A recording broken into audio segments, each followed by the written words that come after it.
Olá, como vai você? Aqui neste canal estamos sempre dispostos a aprendermos juntos assuntos que dizem respeito ao nosso cotidiano, sobre os quais precisamos desenvolver um conhecimento maior, a fim de que nenhum deles possa nos fazer prisioneiros de uma forma inadequada. E hoje eu gostaria de conversar um pouquinho, rapidamente, sobre o que é medo, porque é um assunto bastante extenso.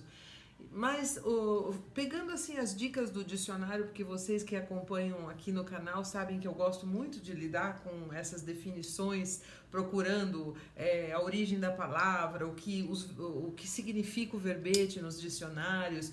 O medo tem três definições interessantes no dicionário. A primeira, estado emocional resultante da consciência de perigo ou de ameaça, reais, hipotéticas ou imaginárias, que levariam à fobia, ao pavor, ao terror. 2. Ausência de coragem, ou seja, de repente medo de atravessar uma rua movimentada, uma rua deserta, e que nos levariam ao receio, ao temor, que é exatamente o oposto de destemor ou de intrepidez.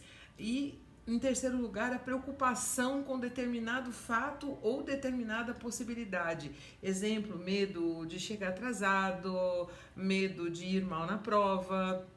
Então, que geram o quê? Uma apreensão, um receio. Então, nós não estamos falando aqui do chamado, vamos dizer assim, medo do bem, né?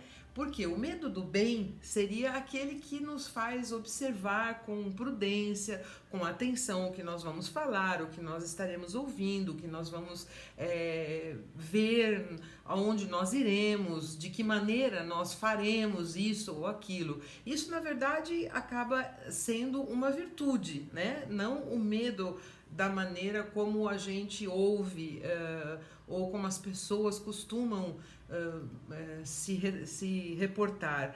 O medo, na verdade, a gente precisa discernir entre a prudência e a cautela do medo mau, aquele que paralisa, que gera vários tipos de fobia.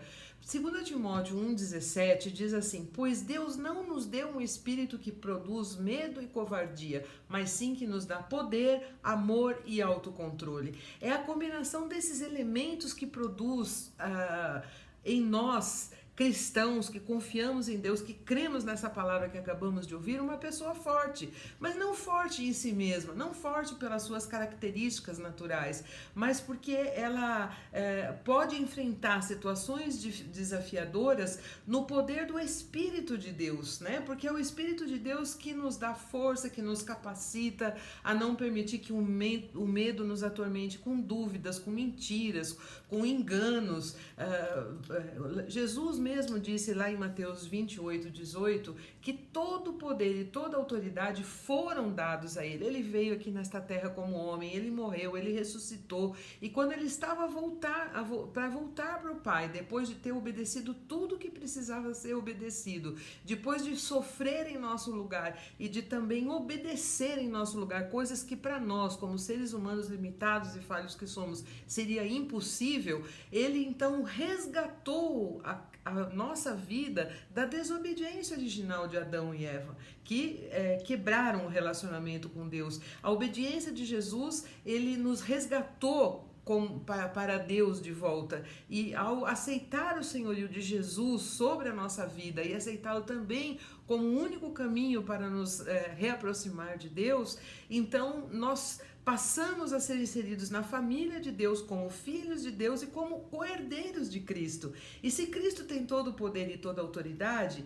ele já nos delegou isso. Isso é para aqueles que estão escondidos em Cristo. É impossível que você busque a Deus e Ele não te recompense nessa busca. Não é recompensar com bens materiais, tudo isso pode acontecer, mas é algo interior, é de dentro para fora. Salmo 56, 3 e 4 diz: quando estou com medo, eu confio em Ti, ó Deus Todo-Poderoso. Confio em Deus e o louvo pelo que Ele tem me prometido. Confio nele e não terei medo de nada. O que podem me fazer simples seres humanos? porque a morte física não rouba a nossa eternidade ao lado de Deus, não rouba a nossa vida eterna com Deus.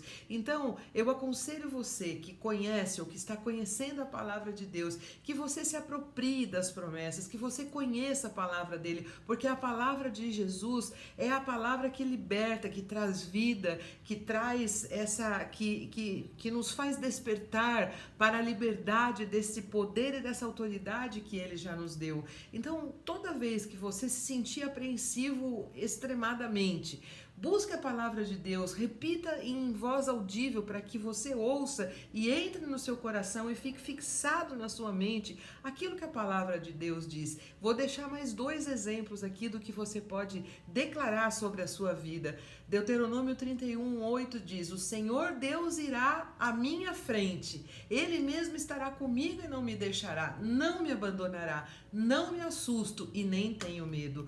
João 14:27 é outro versículo que você deve se apropriar e repetir quantas vezes necessário for.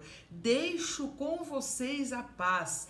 É a minha paz que eu lhes dou. Não lhes dou a paz como o mundo a dá. Não fiquem aflitos, nem tenham medo. Esse é o meu desejo e a minha oração sobre e para a sua vida, em nome de Jesus. Deus te abençoe. E, se possível, dê o seu like, curta esse canal, replique essa mensagem para que você possa, junto comigo, abençoar outras vidas a fugir do problema do medo que paralisa e angustia.